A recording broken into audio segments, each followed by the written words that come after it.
आज हम करने जा रहे हैं इंग्लिश का ऑपरेशन। ऐसा ही तो करते हैं हम लोग। दाएं टांग उतार के बाएं पे लगा देते हैं, बाएं टांग उतार के दाएं पे लगा देते हैं और ऐसा ऑपरेट करते हैं कि शायद कभी किसी एक्सपर्ट डॉक्टर ने भी ऑपरेशन थिएटर में ऐसा ऑपरेट ना किया हो जैसा हम इंग्लिश के साथ करते हैं।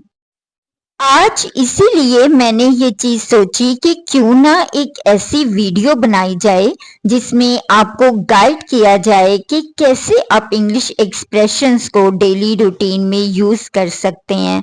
हम लोग क्या करते हैं कि उर्दू और इंग्लिश सेंटेंसेस को मिक्स करने की कोशिश करते हैं और ये सोचते हैं कि इन आएगा तो मे आएगा, के लिए आएगा तो फॉर आएगा, यानी इस तरह से हम लोग ये प्रपोजिशंस लेते हैं।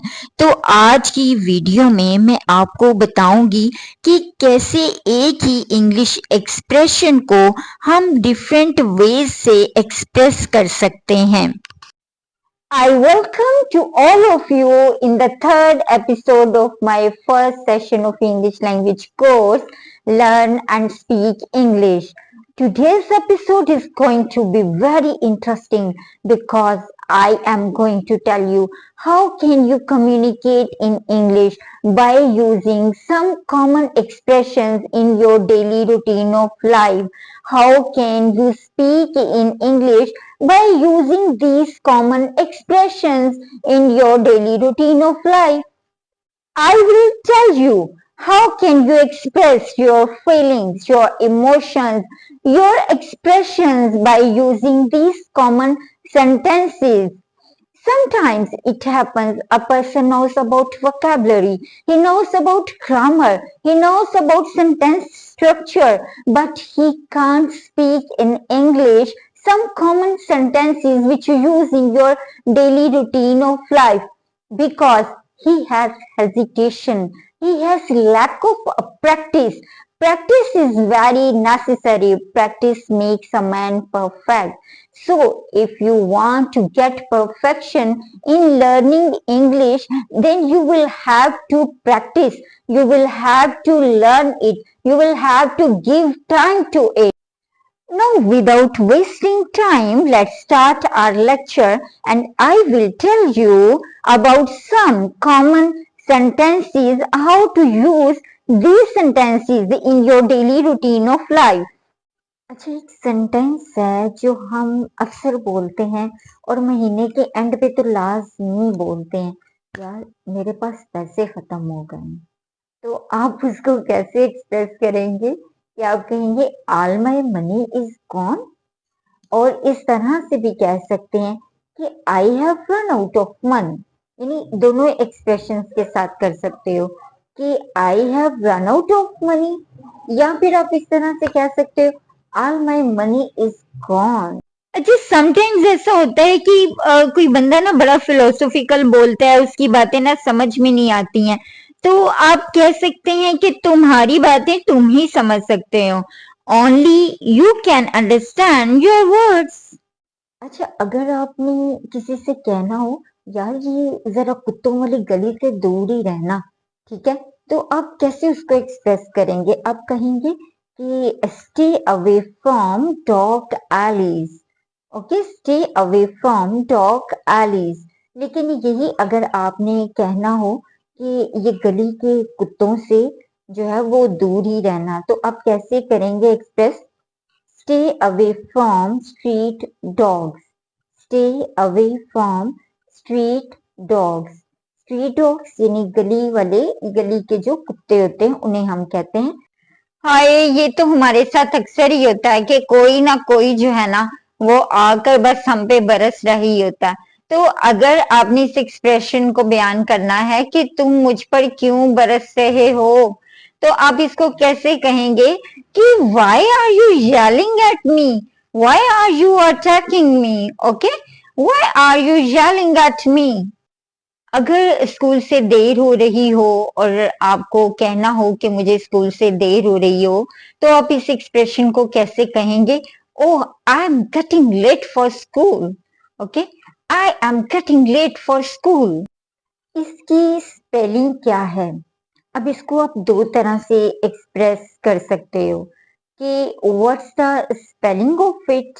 ओके, इस तरह से भी आप कह सकते हो कि what is the spelling of it, और इस तरह से भी कह सकते हो how do you spell it, कि आप इसकी स्पेलिंग कैसे करते हो, how do you spell it.